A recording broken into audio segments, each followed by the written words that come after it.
Okay, this is Attack the Key, Own the Lock. This is Datagram. I'm Schuyler. About us. This is the only animation in the whole thing, just because it's kind of funny.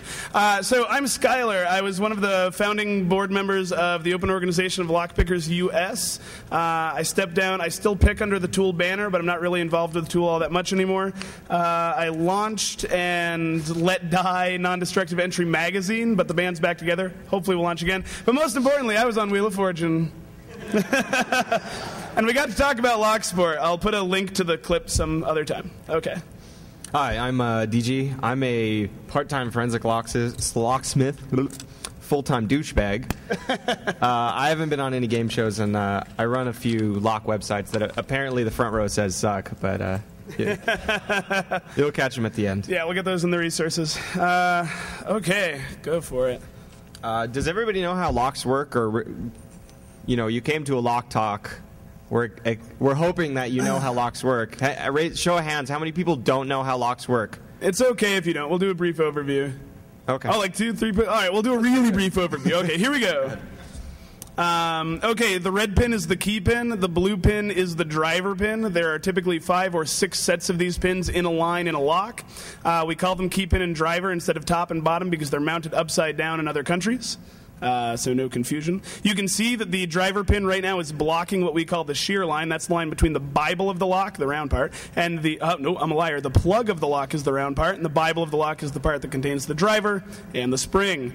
So the key pins are of different lengths. They correspond to different cuts of the key.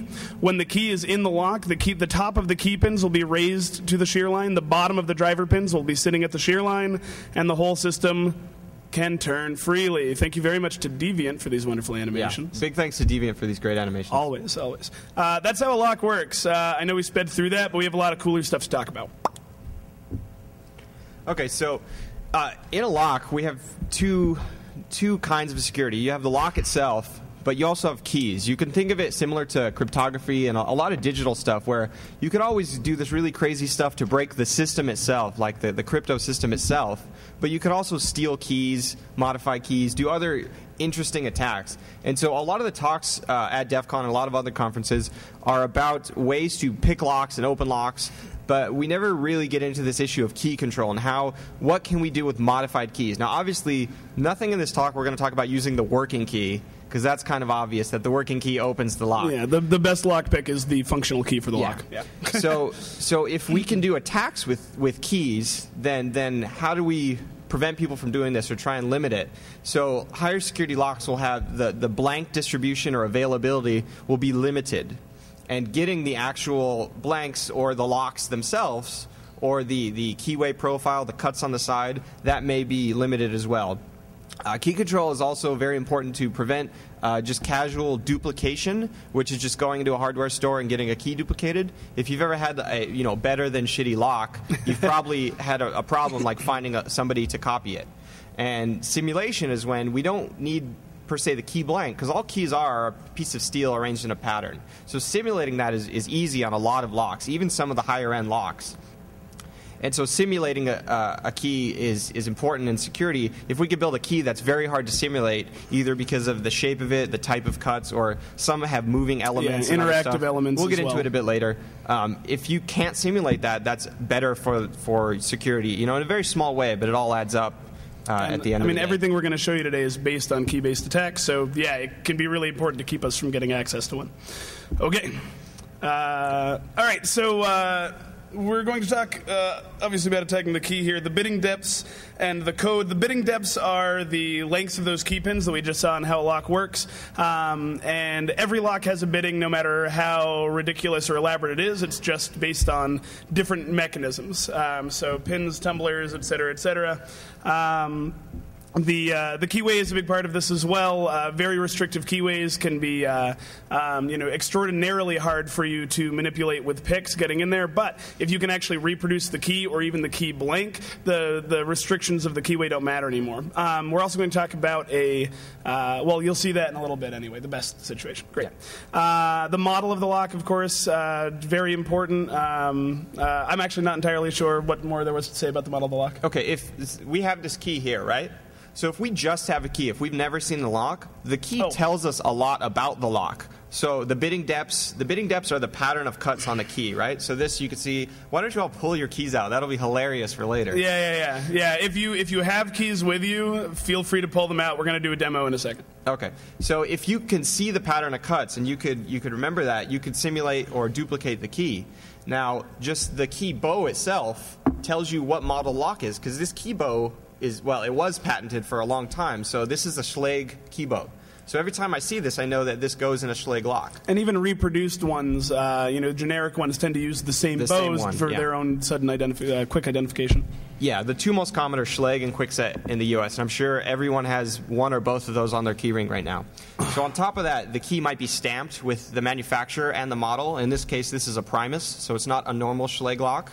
On top of that, we get the keyway. Sometimes there's a keyway number. A lot of information comes from just this one key, even though we may not know what lock it goes to in a certain facility or at all. Sweet. All right. Yep. Okay, so physical access to keys. This talk is broken down into the different levels of access you have to the key. Visual access, physical access, getting a key blank, an incorrect key, et cetera, et cetera. Physical access, of course, is the holy grail. You can do a lot with it. The amount of time that you have access to that key will very much determine the quality of the attack. But even if you only have physical access to a key for a couple of seconds, you can already do this wonderful attack that we're going to demonstrate for all of you. Anybody who has keys out right now, if you want to be super brave, pass it to your neighbor. If you don't, that's okay. Take your key out. The soft skin of the inside of your wrist, supple skin. I moisturize, so this goes better. And really just press the key in there. And you really only need a few seconds on it, 2 or 3 seconds, and you get a beautiful, beautiful impression of all of the cuts in the key, and that'll stay on there for plenty of time. Certainly more than enough time for you to, oh, that's nice. Yeah, it looks like my key. Oh, very cool. I got to go to the bathroom and cell phone photo. So immediately. Well, one thing you should consider is that you're saying, well, physical access to keys. All of you, especially if you work in IT, you've been on site somewhere, you've been a job.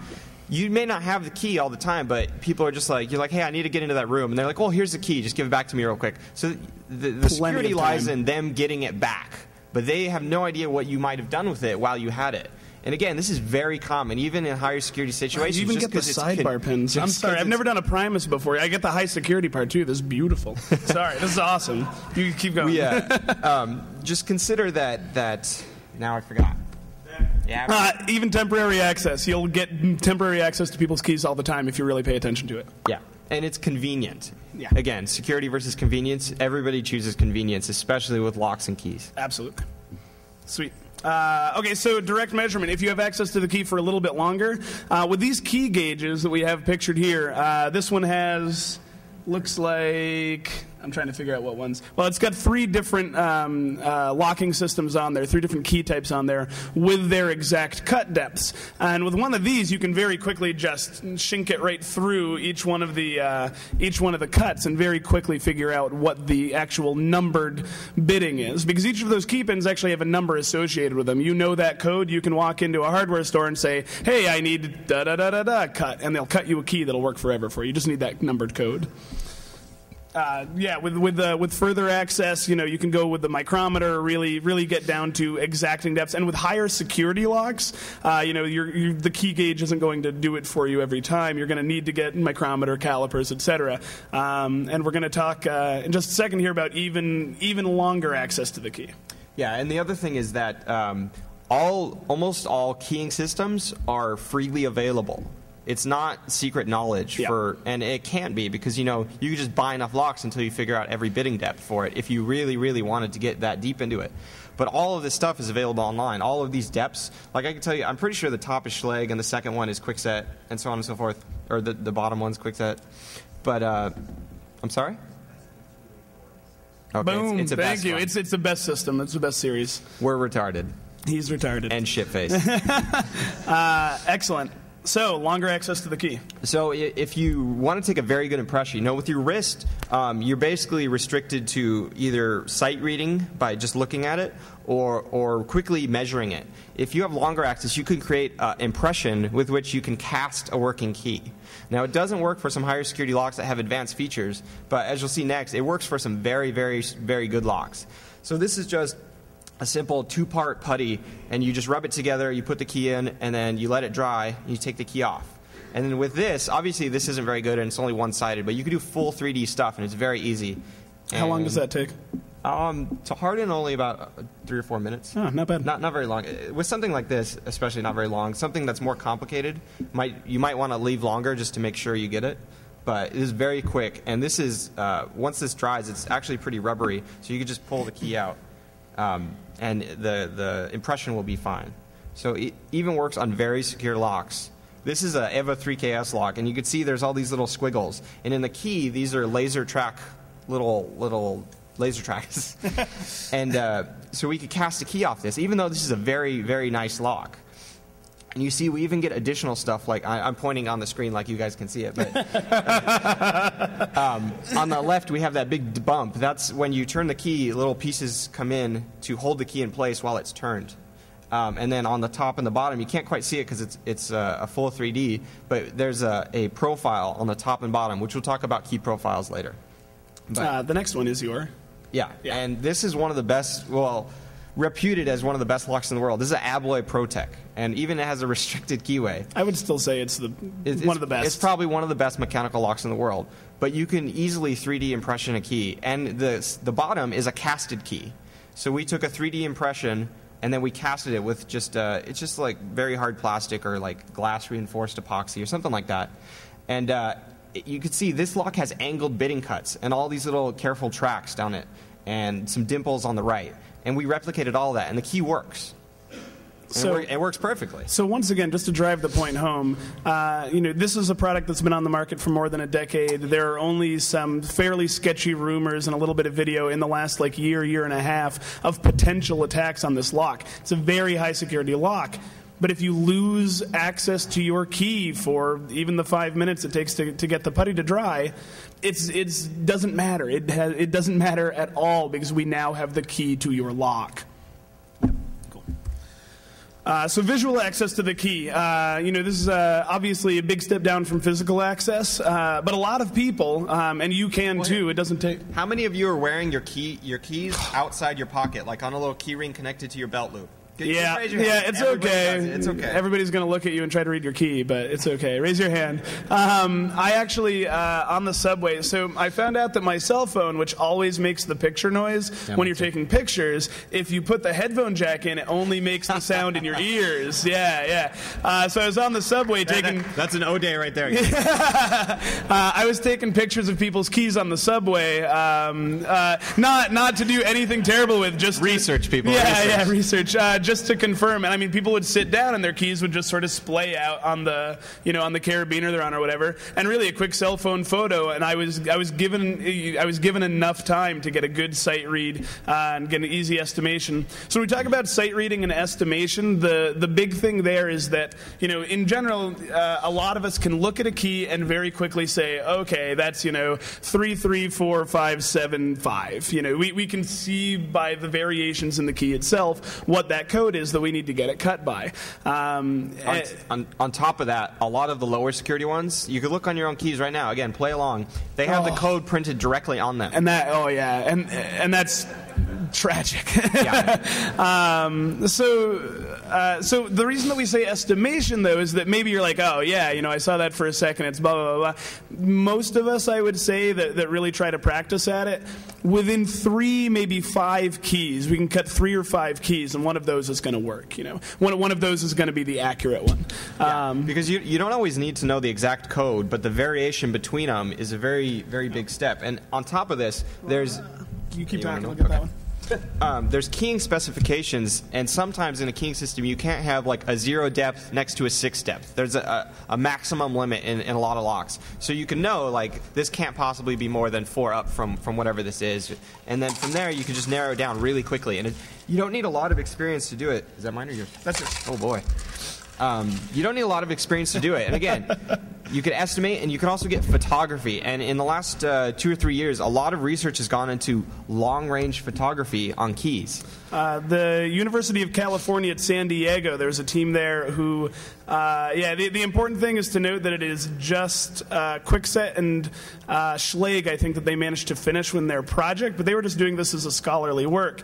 You could easily extend this. Yeah, so basically, obviously, we all know what's going on. That little tiny table in the photo is exploded with the long-range camera, and from there they could read the bidding on that. They're not just reading it by looking at it. They're developing computer software to just tell you what the bidding is, and they're trying to work it out so even if it's bent in all these different angles, they could still, because you have the bow and the blade of the key as a reference point for how big whatever in the photo is. So using fancy math, which we cannot fathom to even get into, they can figure it out. And they're working on moving on to like the angled key that we had. If that's tilted at the wrong angle, maybe you can't see it. They're working on figuring all that out for more advanced keys. And maybe not that one specifically, but better keys. Yeah, and just in this picture here, the parts that are circled in red, those are the shoulders of the key. And there are several known points in the systems they were working with. The shoulders is just one of them. So you have a key that's slightly angled, slightly tilted, but they can use those points to normalize the rest of the key and get that straight bidding again straight from code. This is kind of a cool story. So we have both of them, right? The two? No, I think we only have this one. Yeah. Okay. Sorry. Well, we may have two cool stories, but this is one. Diebold made these voting machines.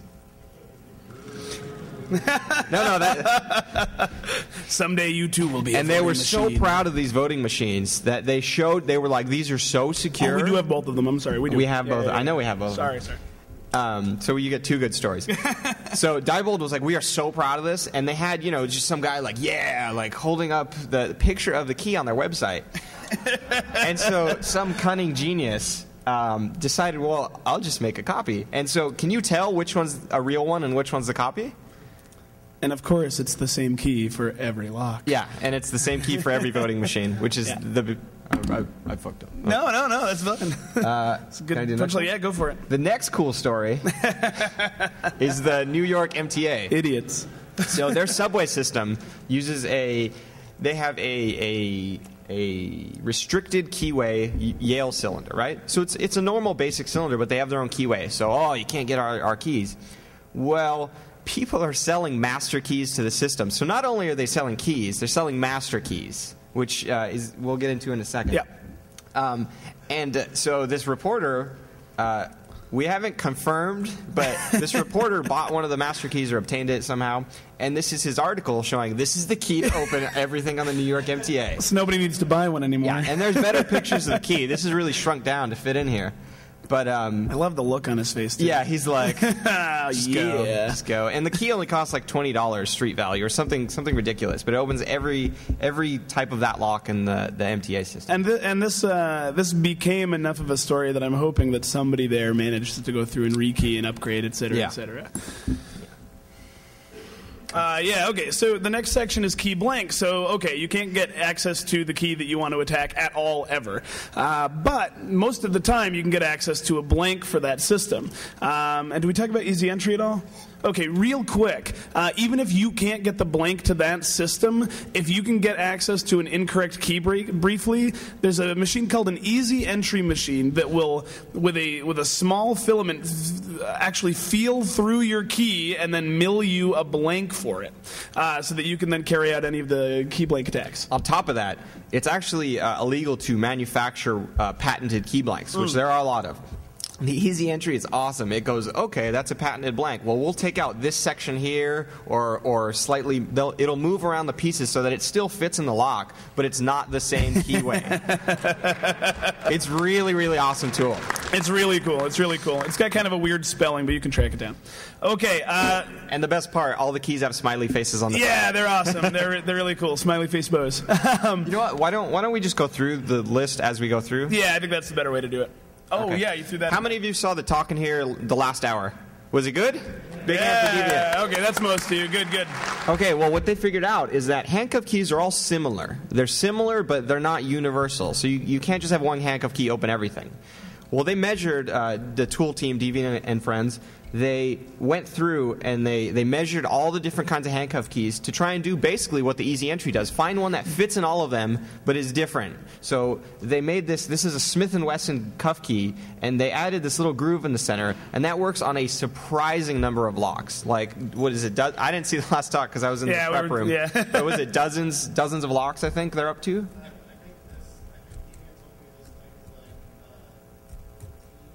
Yeah, awesome. So the count right now, the current victim tally is about 14. Cool. And again, more smileys.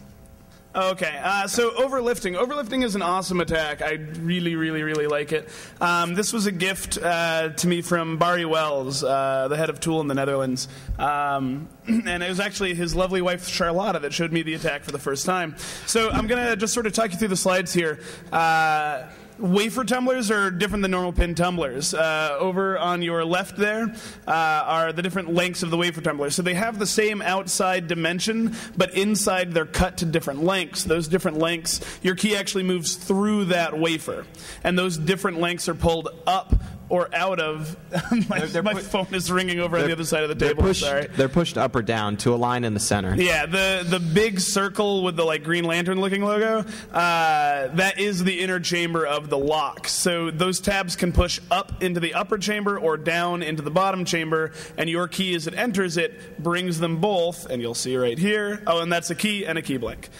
So in the first of these images, the wafers are at rest. Second of the images, the correct key is in, we're going top bar.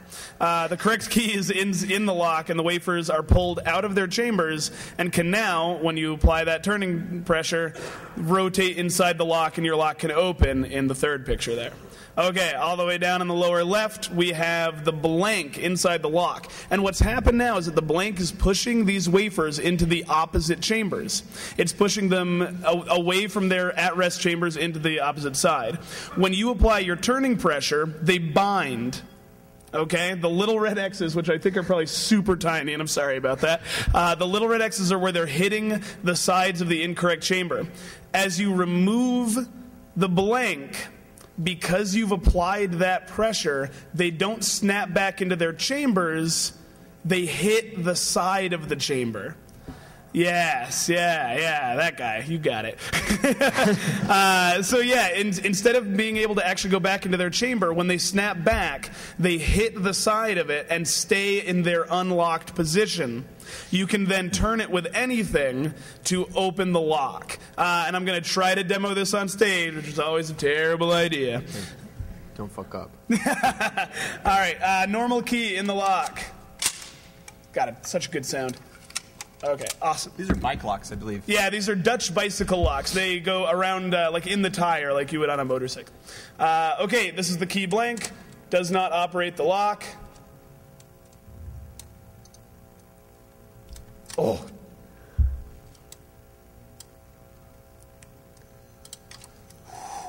You can do it, buddy. Oh, no. I did it on video twice this morning in my room. But my stupid Linux laptop can't play the video. Oh, man. Can you do it? Yeah. Okay. Play along. It's actually this is super embarrassing. This is totally demonstration effect because it's actually a really easy attack. And my drunken roommates were doing it for a while and really messed up the lock pretty badly. Okay, so I am going to let DG talk really quickly about this delightful pink key while I keep doing this, and I'll yell when it opens. Okay. There's kind of an old thing and kind of a new thing about this. They're called rake or gypsy keys. And so basically, again, your other picture, sorry. Oh, that's okay. Basically, what it is we take this key and we file down everything except for the tip. In the rake key, we file like a kind of a wave pattern. So it's not the working key, obviously, but we just modify the bidding pattern. Wasn't it? No. Oh, he's toying with us. Okay, so what we do is we're going to use this kind of like a pick. We're going to put it in. We're going to do what he's doing where you're applying tension, and we're just going to run through the lock and have it. It's kind of like overlifting, except we're not starting. Oh! I'm sorry that took so long. I really shouldn't have. Thank you. I think we still got it, what, a minute? I think that's pretty good time for entry. Yeah, that's all right. Okay, Why don't you explain this? Yeah, no worries. So another important part of both of these, basically, you're making a pick out of a key, right? So you're both applying tension and running it through the lock at the same time. The Gypsy keys usually just had a large bump at the end of them. I know that light pink on white might not be the best visual here. Okay. And the rate keys and Marshall keys as well. Marshall keys are for autos. Both rate keys and Marshall keys have different patterns of cuts throughout them that, while applying tension and running lightly through the lock, will hopefully set your pins. Really, the whole concept is you make a pick out of a key. And the huge benefit to both that attack and overlifting is if anybody catches you with this, it's just a key. These are incredible surreptitious tools that really can do a lot of damage. Important note, this doesn't just work on Dutch bicycle locks. All of your cars are wafer locks. I've seen a VW overlifted in 47 seconds, brand new, like 2 years ago. Awesome. Impressioning. All you. Okay, so I made these lovely little images here, probably hitting you with a lot of information. So what you need, basically impressioning, you are taking a key blank and you are turning it into a functional key by getting information back from the lock. You're giving it the information of the blank, it's giving you the information of where you should be cutting the key.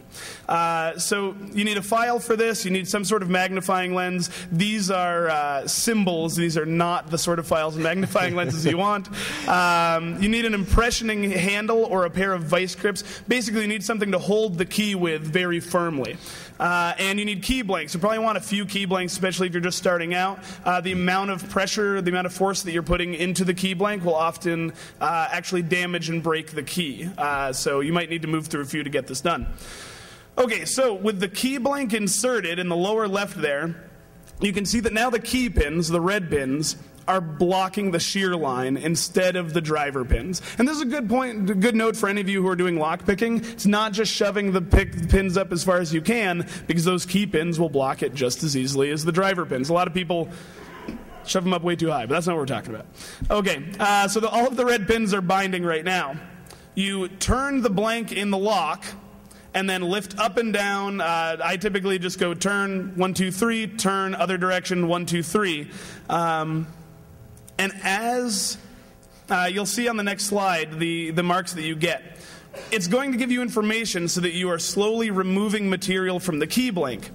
When the pins are binding, like in the first of the 2 pins there in the lower right, you're still getting marks on the key. Well, the way it works is that when those pins are bound, they can't move. So by moving the key up and down, you're making marks on the soft brass of the key. Those pins are pushing into it and making small but discernible marks. Yeah. And then that's how you know which pins to file. And once a pin is in the right position, it stops making marks, or it makes very, very light marks. It looks different. Yeah. Once it can actually turn with you as you're turning it, it stops making those big marks, and you can't see it anymore.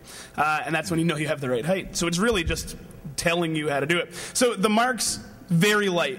You really do need magnification to see them. People have all sorts of different ways to do it using different colored lights, charring the blank so that there's a little bit of like soot on it, Sharpie marking, all sorts of things. Ultraviolet works really well. Absolutely. You just get like a $5 light and ink set, and you just coat the blank, and then when you put it in and you do your impressioning technique, you take it out. All the spots that don't have UV on it are the spots you're supposed to file, and it's very, very easy to do. Yeah. And then once you've filed it, you have a fully functional key. It'll look a little weird. It'll have those little scoopy bits, technical terminology, but it will work forever. And this impressioning, I think, is one of the coolest attacks in lockpicking.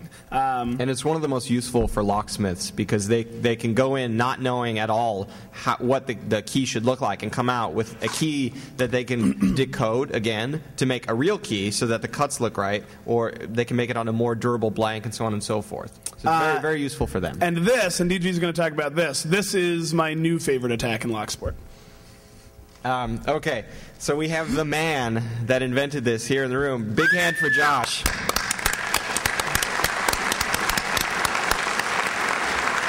Really, my new favorite attack. Yeah, okay. So what Josh did is do we have a picture of the lock? Oh. No! You didn't put the lock in? Okay. I'll explain it. Picture. How many of you saw Mark Tobias's talk on the smart key and other stuff? This is the smart key, okay? in the smart key, there's wafers, and each wafer hooks into another wafer, and those all get raised to the right height by the pins. Now, if you can look inside the lock, you could see that the wafers inside are sitting at different heights where they connect into each other. And from that, you can decode the key bitting and make a key, whether by hand or with a machine. Again, you're getting the code with which to make the key. If only you could somehow see inside the lock. So what Josh did is he took a key blank and he hollowed it out, and at the end he put this angled piece, and it's shined to a mirror finish. So just inserting this in, insert this into the lock, and then you use a light to see. And if you're doing it by hand, you use a small magnifying glass to help you. But we took pictures of it, so you can do it with photography too. You can actually go in and decode all this. So if you look, you see we're looking at this, and you see on the right-hand side there's that little cutout. So you remember how the traditional wafer lock work? It's very similar. There's this cutout here, and we could see how deep down this is. And Josh could probably better explain this, but we don't have time to have a smart key talk again. But so here's an example. Josh, do you know what bitting that is? It's a 4. Boom. Josh, what bitting is that? That's a 5. So you see, you could get good at this so that you could just look at this and go boom, boom, boom. You definitely have to see it a little bit first. It'll take a little bit to get your sight reading down, but once you have it. There's only, six steps in it? So it's really easy to just remember what all of them look like. I mean, you could take Josh's photos and just lay them out, 1 through 6, and then just find which one works. And so here's another. What depth's that? That's a 1. Another big hand for Josh.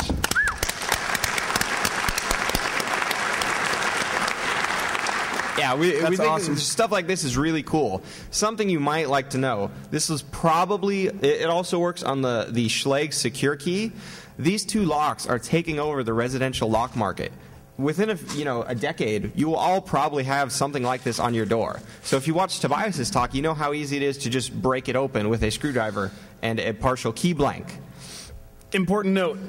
That no longer works on the Signature series. That's true. On the Quickset, it doesn't work on the Signature series, and the Torque Attack doesn't work on the Schlage. Yeah. But maybe somebody will come up with something soon to replicate it, because they're very similar locks. And also, really important to note, there's some awesome attacks on these locks. They're super vulnerable to all sorts of things. They are still better than those companies' previous locks. They are moving forward, so keep that in mind, even as we destroy them.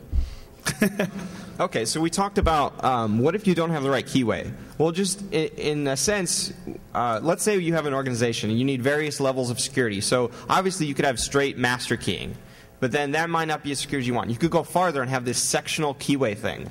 So A is one keyway. We could put any key in that lock. B, we could put only keys that have a word on that little bottom right portion, and so on and so forth.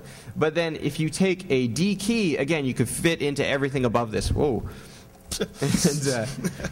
And so it's just this idea that if I know, or I can figure out all the sectional keyways in the system, I can make myself a D key, and then I can have it work for all of those. And I can make D key blanks to impression all of those, and I can make D key blanks to bump all those, and do all these other things we've been talking about. So in Europe, it's kind of crazy how many keys they have, because they have all these competing countries and companies. It's a lot different than the U.S., where we can count all of the major lock manufacturers on one hand, on half of my hand.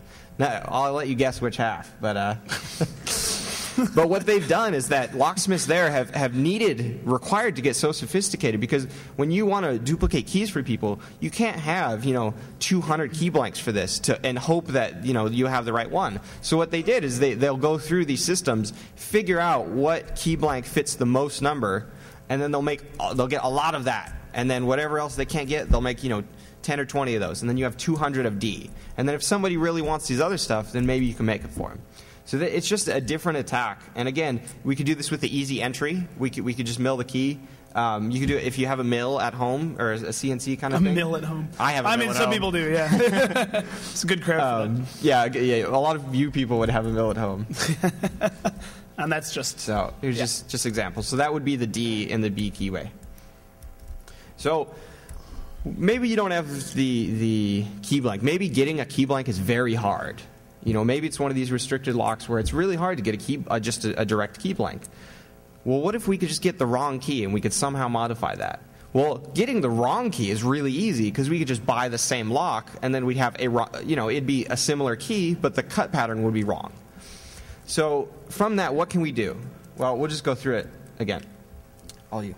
Really? No, that's all you. Oh, okay. Apparently it's me. Okay, so the basic way to master key a lock, a pin lock. I know how it works, but he's better at talking. Sure does. So the way it works is that in the traditional system, we have a top pin and a bottom pin, and there's only one point where those can split, and the inner piece can rotate, right? What if we put a very small pin between them? Now we can raise it to both of those positions. We could have the green pin up to the shear line, and we can have the green pin above the shear line, and then we can open the lock that way. And so by adding these pins in different pin stacks, we can make master keys. And then the different master keys have different cuts to raise these differently to determine your level of access. So here's just some examples of how it works. Here's just the normal lock. Here's maybe one of type of key. Here's a different type of key. And again, we could have the first green pin be above and all the rest be below, and that key would work. So the more master pins you add, the more key codes in the system work. So you reduce your number of keys that don't work. And so it could be problematic if you have a very complex system where you get to the point where just almost any key will work. And this works perfectly. The QuickSet Smart Key has 243 possible key codes because the bidding is just really bad. It's not master keyed, but there's only 243 keys. And if you use a subset of that, a 32 set, you could probably open the vast majority of them. You might have to force it a little bit, but again, we found out they're quite easy to force. And again, so just different stuff. And so that would be that. Why don't you talk about decoding? That's the part I needed you to talk about. Really? Yeah, no, I could have talked about everything you just talked about. Well, apparently we can't go back. All right, Please hold. So what if you're in a system that's master keyed and you don't have the master key? How can you get the master key? Now again, this is all for fun and research and profit. Don't pick a lock you don't own or have permission to pick, or open with keys and so on and so forth. So what if you wanted to figure this out? You had to as part of your job. Well, we could take a blank, we could cut it similar, but we'll leave one cut really high, and we'll see if that works. And then we'll file that cut down one cut depth. And again, we could use the key gauge or direct measurement to make sure we're cutting down one depth at a time. And we'll just cut that down one by one until we get another key that works. So then we figured out, okay, that back pin stack has the master key at this position. So these two keys for that back pin will work. And then you can go through this, doing all of these depths and figure out the full master key system. That's really simple. I should have known that. Jeez. Yeah. And if you have access to enough keys in the system, you can look at the patterns of cuts because there's different systems for master keying so that you increase security and reduce the chance of a user key being able to be modified into a master key. So they'll have this thing where a 4 cut can only be in this spot and it can't be on a user key. It could just never be. So if you have access to enough keys, you could just look at, you can sort through them and find the patterns and try and decode master keys, or even not the master key, but like higher level keys. Looking at people's keys at parties is one of my favorite things to do in the world, and just kind of giving them a quick overview of the security in their lives. The big one is occasionally if people, I can figure out that people know each other because I will see two keys that are obviously in the same master system. I'm like, oh, you know Kenny? Or they're like, oh, it's magic tricks. It's awesome. It's my favorite thing. Okay. How many of you know how key bumping works? Okay. You guys are awesome. I'm going to teach you that a lot of you actually don't at the end of this, though. Because it doesn't actually work how we all say it works, but go ahead. Well, go ahead. No, no, he's the expert, apparently. Well, no. Okay. So everybody says that it's this Newton's cradle effect, right? And we have a bunch of slides to that to that point. Those are good slides. They're great slides, and we're going to show them anyway. And then at the end, I'm going to tell you why they're wrong. So you take a key. It can even be a usable key. I may have one on my keyring that I could pass around. Fabulous. And you cut it down to its, and we should have a picture of, okay, so this is just showing the Newton's cradle thing again. Basically, it's a transference of energy. When you have this special key, it sits down in the bottom of the keyway, just touching each of the bottom of the key pins. You strike the bow of the key, the part you hold in your hands with like the back of a screwdriver or something, and there are bump hammers. We'll have a picture of those in a minute. The energy transfers into the bow of the key, into the blade of the key, into the key pins, which then transfers into the driver pins, which then dissipate their energy on the springs above the lock. And this is I should have put these in a slightly different order. This is what the bump key is going to look like, made from a user key. I'm passing around 2 bump keys that'll probably work on the majority of your doors. One's a quickset, one's a Schlage, and there's a very, very good chance you all have that on your doors. Unless you got the new smart key. The smart key. And then I'll just bring a screwdriver. Okay, so that's the theory, is that there's this big separation, and I think we have, okay, so this slide's going to take a while on my poor little computer. It's huge GIF. It's loading one. Oh, okay. So I'm assuming. We have technology to tell us. Oh, no, the next one is. You're right. Why did I have to load that one so long? That's embarrassing. Okay, so boom, this is the theory. And then those driver pins, in theory, dissipate their energy on the springs and come back. And in that moment that they're separated, there's a big gap where the shear line is supposed to be, and you can just turn the bump key in the lock. Now, this isn't actually how it works, though. And I'll just, you can. So again, we talked all about key blanks and how to get this. Now, obviously, theoretically, you need every key in the world to have 100% efficiency. But in the U.S., we only really sell 2 locks. Yeah. Now, all of these locks can be opened with those two keys. Maybe one more. Maybe a master, because there's no master in there. Yeah. But we don't sell a lot of locks and a lot of keyways, especially for residential use. Our lock diversity in America is pretty weak. Yeah. Diversity, always better. But really importantly, it doesn't work this way. This isn't how it works. And all of you can, when you hear some other idiot yapping about this and telling you how it works, you can say, ha-ha, idiot. No, this isn't how it works. The amount of energy you're putting into the bow of that key is far more than the small brass parts can handle.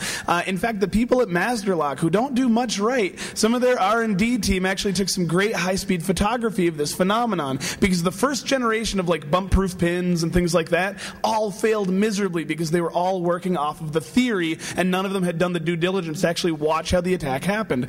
Holy crap. Gross. Sorry. Oh, sorry. Huge bug, huge creepy bug. Yeah. Nice work.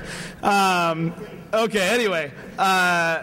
So in reality what's happening is that they're ricocheting. Each key pin, driver pin combo will ricochet against each other 2 to 3 times per strike. So what you're really doing is just creating chaos inside that lock and then finding a path through it. It still works. It still works great. But until you know how something actually works, you're not going to be able to build a solution to it. End of my rant. Okay. So again... Okay, thank you. 100% efficiency, even if you have a crazy, rare keyway, you never underestimate your attackers. And again, a tool's used to bump them. No big deal. Just a piece of rubber on another piece of rubber. Yeah, cool. Let's roll through this one. We got about 10 minutes left. Okay, so these two are going to roll together. This is the Schlage Everest.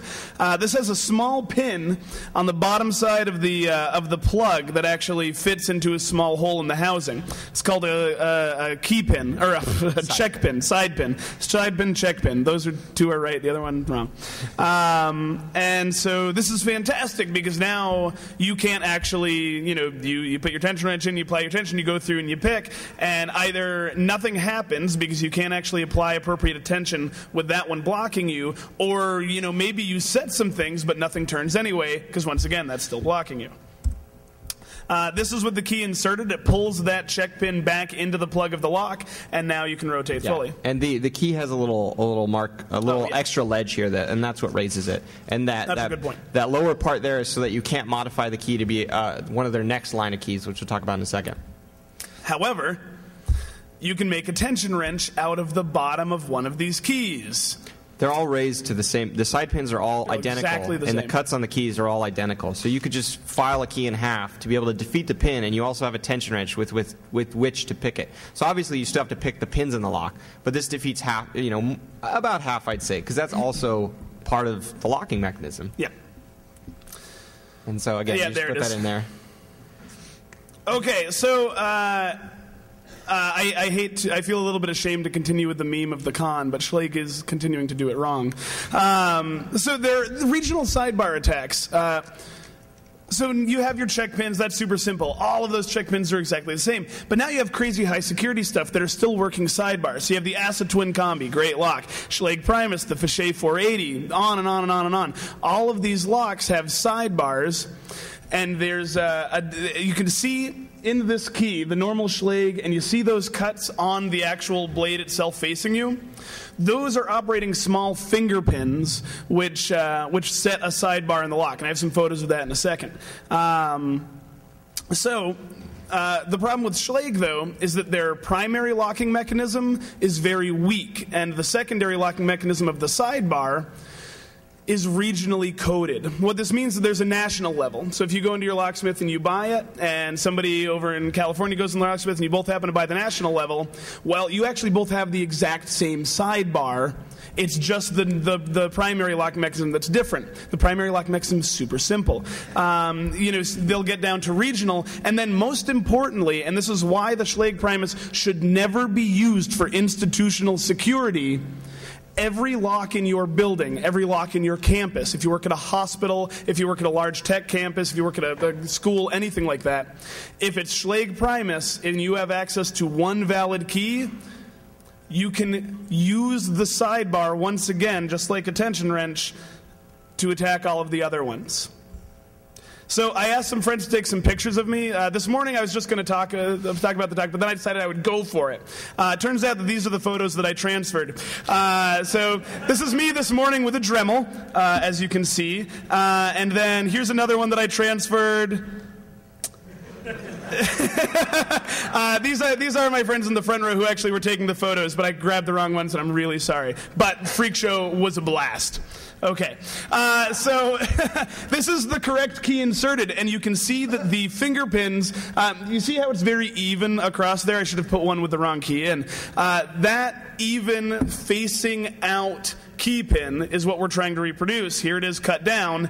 You have the exact same thing, and you have plenty of room to work. And I was terrified to try to pick this on stage because, once again, I've never actually tried this attack. I just know that it's possible. So this morning I figured I would go for it at like 8 a.m. So while he was talking about the master key stuff, I did pick it on stage. I know that you can call bullshit on that, so I think he should do it again. Yeah, exactly. Talk about the rest. Yeah. But because we only have the 5 more minutes, I do want us to be able to continue on. So I'm going to pick, he's going to talk.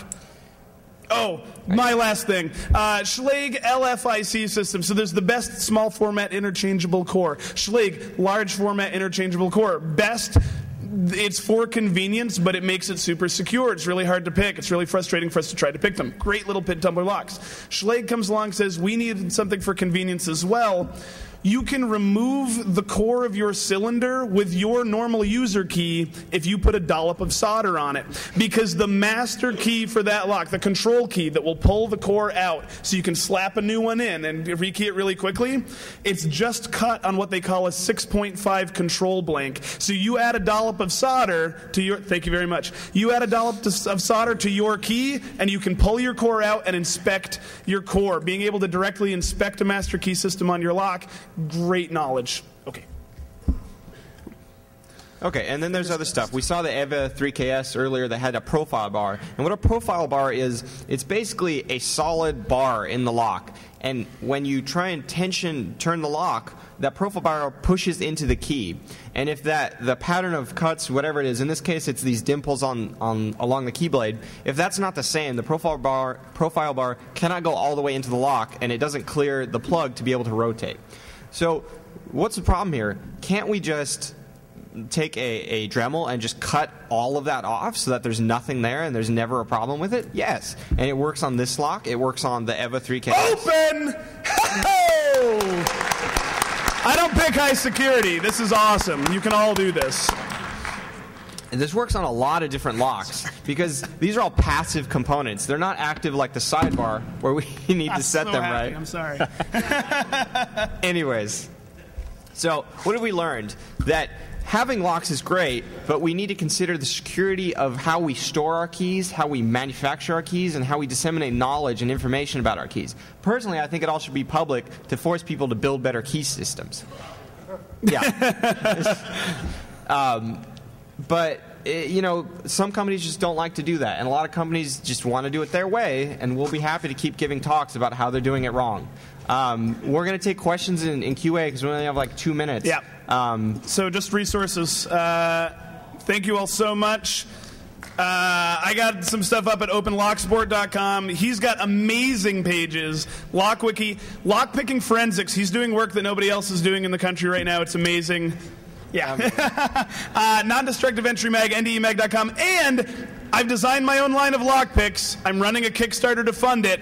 If you want lockpicks designed by a guy who's got a black badge right here for picking locks, kickstarter.com/project/Schuyler, or you can just search Locksport on there because it's the only project. Thank you, everybody. Thank you.